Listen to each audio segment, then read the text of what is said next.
All right, y'all, I'm back. I was thinking of, well, at least trying to do this video for my garage, but the weather is not holding up.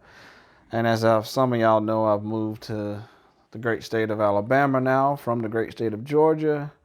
So I am in an apartment temporarily until we decide where we're going to buy a house. So my garage is not connected to my house anymore. So first world problems. But so I'm doing this video from the office.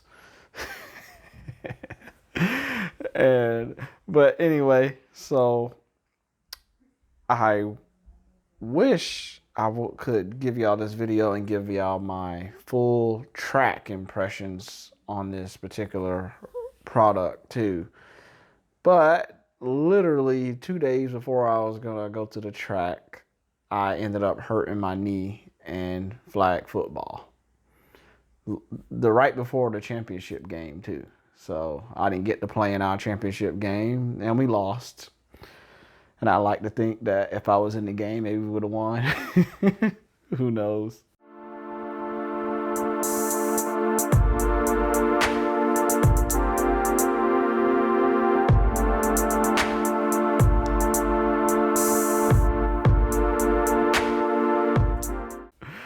But because of that, I didn't get to run these on the track.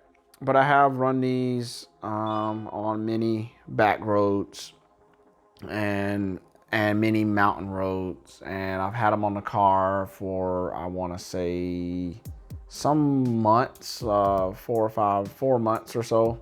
Sometimes since November or so. So what's that, 4 months? So for about 4 months, I had them on the car, daily driving it, pushing the car. So I got a good impression of how they work. And let's give what my car currently else has on it. So if you don't know, the subframe collars, it's a suspension mod. That's what it is. So I'm giving my impressions on it with having 2 other suspension mods. So I want to put that out there, full disclosure. So I have a rear sway bar, and then I have a front tower strut bar, and then I have the Z1 subframe collars. So my impressions are on having those 3 together. So I just want to make sure that y'all know that. Let's see where to start. If you're a person that really loves drag racing, this is a good product for you. And I know most of y'all, it seem like everybody, all they do with this car is drag race and road race. So if you care about your 60 foot, then this is a must-have mod for you. People like me who don't care that much about the drag racing and the road racing, and I'm more into the autocross or bring your car to the actual road course, this will help you too. And let's try to, I was debating on how I was gonna break this down. So if you haven't already, you can go to the Z1 Motorsports website and you can look at their material on it. They made a little video on it and everything. Nothing they say in that video is false. So, and I'm not like trying to endorse Z1. I just like the product, so I'm gonna talk about it. So, you know, but if Z1 ever wants to get me to do something on their products, I gladly do it. And I'll give my objective opinion, of course, but I'll gladly do it. But anyway, but let's try to think about how to describe this. So you have your chassis, and then you have subframes attached to the chassis. You have one in the front that holds all your suspension stuff, and then you have one in the back that holds all your suspension stuff. And so that's a connection point to the chassis. And it is, any connection point can have some slop or some wobble. And then on a race car, there would be no wobble. There would be a solid bushing on all. So on our subframe, we got 4 main screws on our subframe. And On a race car, those 4 main screws would be straight onto the chassis on each thing, and that's what you call having solid bushings. Then you have your luxury cars they usually do a solid rubber bushing or a fluid filled rubber bushing to give the subframe a little slop so that you get that nice smooth ride going down the road. And then you have your luxury sports cars, which is what the Infiniti is in. You know, y'all know this. I think the car is a very sporty GT car more than it is a sports car. I even go as far as to say that the Q50, Q60 is a muscle car more than anything. But it plays in that luxury sports sedan and sport coupe realm. So they're not gonna make the bushings so loose that the car is sloppy, but then they're not gonna make it race car solid either. So usually your bushings are somewhere in between, and that means that there's gonna be some flex of the subframe against the chassis. When you press the gas, it's gonna flex. When you turn hard, it's gonna flex. And that can lead to some uneasiness feeling when you finally really pushing the car.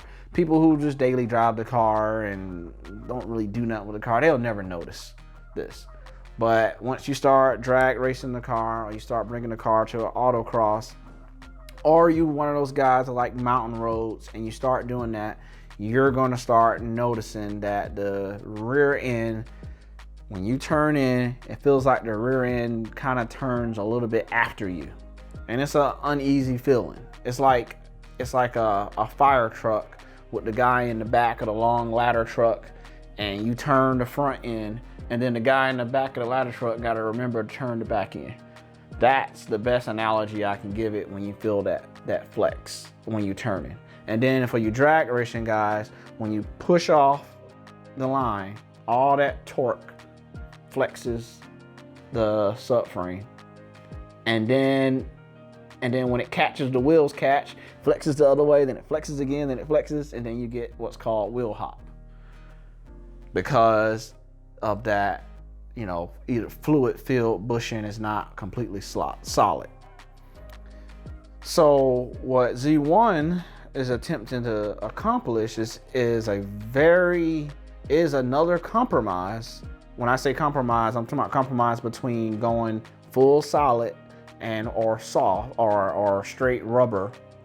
They are trying to compromise and make it lean a little bit more towards that solid, more race car-ish bushing.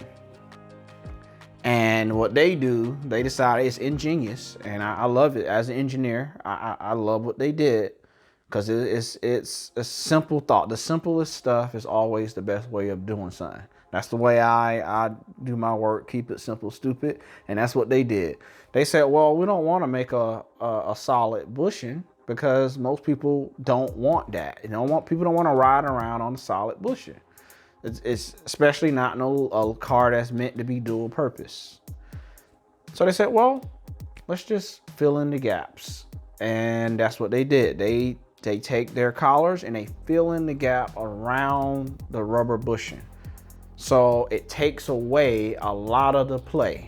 Not all of it, but enough of it that you notice a difference. So what's the difference that you feel? So drag racing guys, instead of when you hit the gas and the rear subframe moves or flexes forward or backwards when you hit the gas and you're applying torque, the subframe flexes. It still flexes, but so it's a minimal amount of flex that you can now apply your torque to the wheel and don't have the subframe moving dramatically. And the little bit of movement, only having a small amount of movement, allows your torque transfer to be more linear. So I'm trying to think of I wish I might have a diagram for this. If I don't, I'm just going to show you what my hands, at least I'm going to attempt to. So this hand is going to be my torque curve going up, and this hand is gonna be it. When I move this hand, it's gonna be the chassis flexing. So as you apply the gas, and your chassis is gonna flex. So your torque curve takes a dip while it flexes to the maximum point, and then it can't flex no more, then your torque curve goes back up. So you get this right here, you get like that. And that little dip in torque from it flexing is what causes your wheel hop and what makes you feel like the throttle is not connected to your rear wheels. I'm gonna give a made up term here. This is just there. I'm gonna call it torque latency. I might put that up in big words. Torque latency. So let's define that. When you press your foot on the gas, what you feel in the back and what comes back to your gas pedal, how quick that happens, is greatly changed when you don't have any flex. When you don't have any flex in your subframe, when you press the gas, it's like this instant, oh man, you press it, it's like the car jumps with you. As you move your foot, the car moves because there's no flex first and then movement.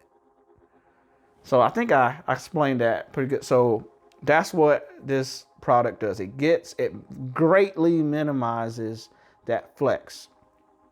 So same thing for your road course autocross guys.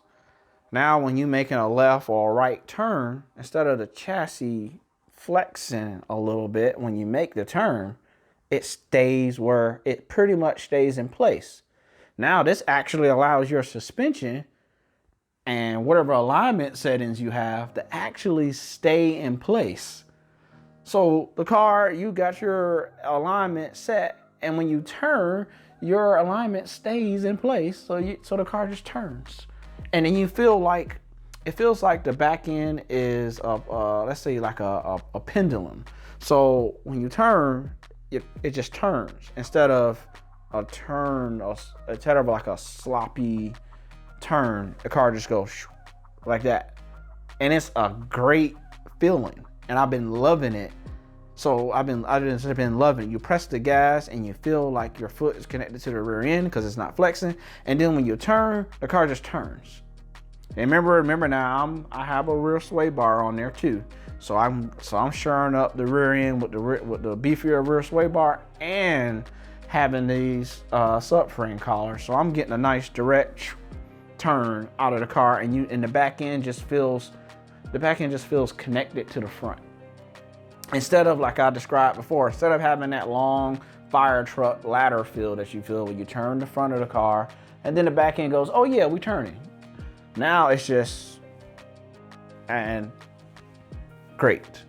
So I really like the product, and at its price point, what is it, $168, it's one of the best suspension mods you can do. So you notice I didn't change my springs. I have a Red Sport. I just got DDS. I didn't change the springs. You don't need to change the springs to see benefit from this. Even if you had straight stock suspension and didn't have a front tower strut bar or a rear sway bar on there, or even a front sway bar if you're a rear wheel drive guy, you're gonna notice this right here immediately. So then, this is a little bit of a side.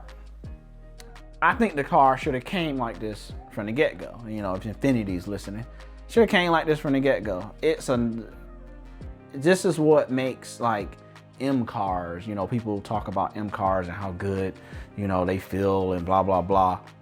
If you ever do some research on some M cars, what you will find out is a lot of the M cars actually have solid rear bushings.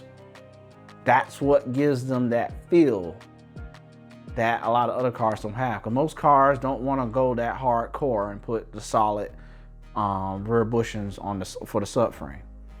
But the M cars, they'll do it. But and they sacrifice some ride quality over some bumps sometimes, or a little bit more NVH, the noise, vibration, and harshness, to do it. But you get that turn in. But this particular product kind of lets you still compromise it. You don't get all the extra NVH that you get from a solid bushing, but you do get a lot of the benefits of the solid bushing without having to go full race car on the car. And then, as they mentioned, you want to change the bushings on the subframe anyway. That's a job that probably requires a press, and it's not something that your backyard shade tree mechanic, whatever you want to call it, you really want to do at your house. Trust me, I've pushed out some bushings before and seen some of my buddies do it. It's not fun. So, but anyway, I really like it, and that's pretty much my best description of how these work. And I have a video showing the installation. It's not a hard install, but it is, I'll admit, it's an intimidating install because you literally got to drop your subframe to do it.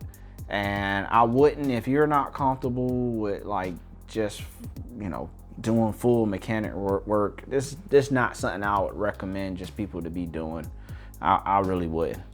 But if you been doing stuff a lot, it's easy to do. You can do it by yourself. I did it by myself, but this is one of those, have a friend with you if you're not familiar with it, or just honestly, just go pay a shop to do it and then enjoy it afterwards. It's about a 2-hour job, I would say, maybe less than that, probably. If I did it again, oh yeah, it'll probably be less than 2, or probably an hour and a half, or even less than that if I was to do it again. I've done it twice already. The first time you'll see me on my video that I did, that was probably a 2-hour job, and that was me going slow and messing with the camera. It was about a 2-hour job, maybe a little over 2 hours with the camera, trying to get the camera in the right views. Then I did my car in like, I wouldn't say a little under 2 hours. I did my car. So it's not bad. It's an easy install. They like to describe it as just a simple install. It's not hard, it's intimidating. Because it's 4 bolts, but you're taking some major bolts off. And you gotta have a torque wrench to do this job. You don't wanna have your suspension mistorqued. Nah, you won't like that at all.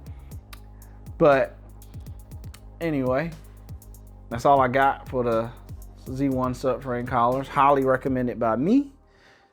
And if y'all haven't already, like and subscribe.